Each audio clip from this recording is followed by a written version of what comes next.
All right, let's just jump right in. So imagine for a second you stumble upon this ancient Taoist scripture, a conversation between a master and his student.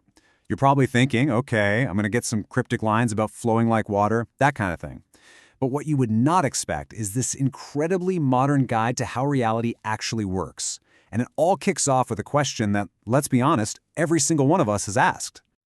I mean, it's a frustration as old as time, isn't it? You have this amazing insight, this truth that you just have to share, but all you get back is a wall of skepticism, or maybe just nothing, total indifference.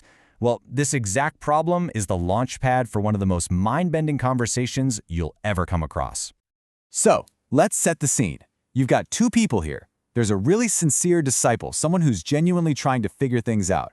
And then there's the celestial worthy, a master with a wisdom so deep it feels ancient.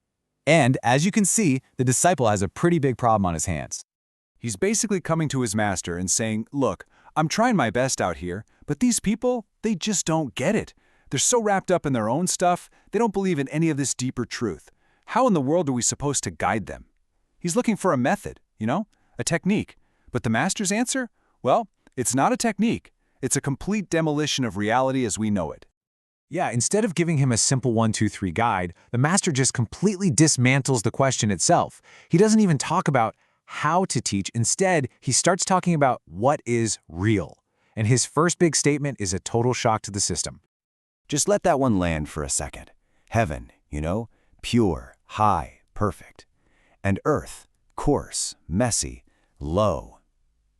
Our entire world is built on judging things as better or worse, higher or lower. But the master just casually says, nope. From the highest perspective, there's no difference at all. They're equal. And believe me, he is just warming up. He then takes this idea and applies it to our most fundamental moral beliefs. Saints and sinners? He says they're equal. Think about that. The most virtuous person you can imagine and the most corrupt. From this ultimate viewpoint, they are exactly the same, equal without difference. This just completely dissolves our basic ideas of good and bad. And this principle just keeps going, dissolving everything in its path. Even the idea of a right path versus a wrong path, the very thing that the disciple is so worried about. From this ultimate reality, that whole distinction is just an illusion. The two are equal.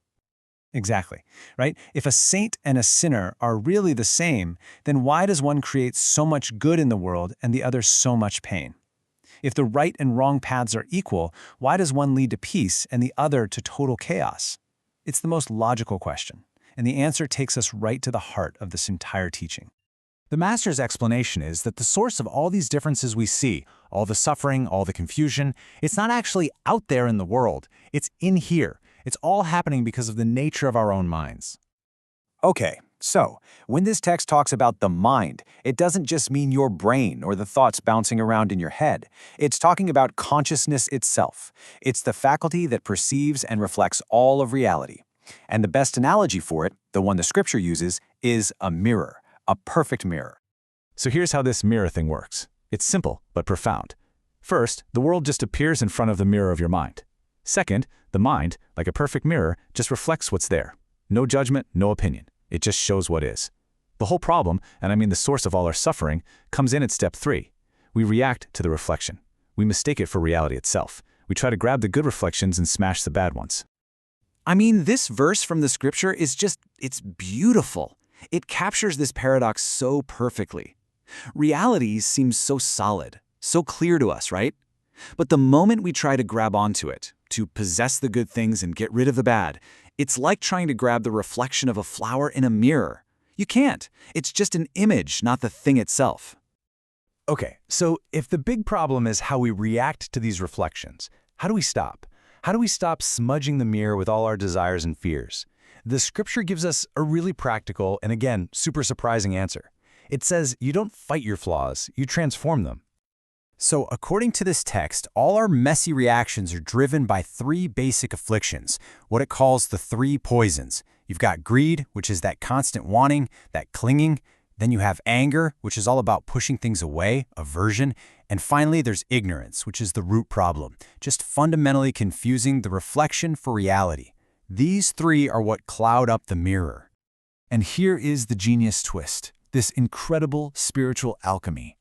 The text says these poisons can either destroy you or they can become the actual raw material for your enlightenment. The raw energy of greed, once you see it for what it is, transforms into discipline, the self-control to not just chase every shiny reflection. The fire of anger, once you understand it, transforms into serenity, a kind of deep, unshakable calm. And ignorance, the root of it all, when you see through it, becomes wisdom, the ability to see reality directly. The poison literally becomes the medicine. This all leads us to the absolute peak of the conversation, where the master really pushes the disciple beyond any kind of normal understanding. Because if even poisons can be the path, then all our fixed ideas about what it means to be spiritual have to just collapse. This sentence captures the essence of everything. True giving isn't the act of a giver giving something to a receiver. It's just a natural flow, totally free from the mental concept of I am doing a good deed now. The master uses the same formula for everything, for wisdom, for discipline, even for the path itself. The real practice is to do the thing without getting attached to the idea of the thing. And that, right there, is the final answer to the disciple's very first question. You can't teach the unteachable by throwing more words and concepts at them, because the words and concepts are the problem. They create the illusion of separation. Real understanding only happens when you let go of the labels, good, bad, right, wrong, saint, sinner, and you just see the clear, perfect, unclouded reflection in the mirror of your own mind. So we kind of end up right back where we started, but the whole landscape looks different now. The disciple was confused about how to help other people who are confused, but the master's lesson seems to be that all states of being, even confusion, are part of this one, equal reality. So what if the very act of seeking, of being confused, of asking the question in the first place, what if that isn't some obstacle you have to get over to find the path? What if it is the path?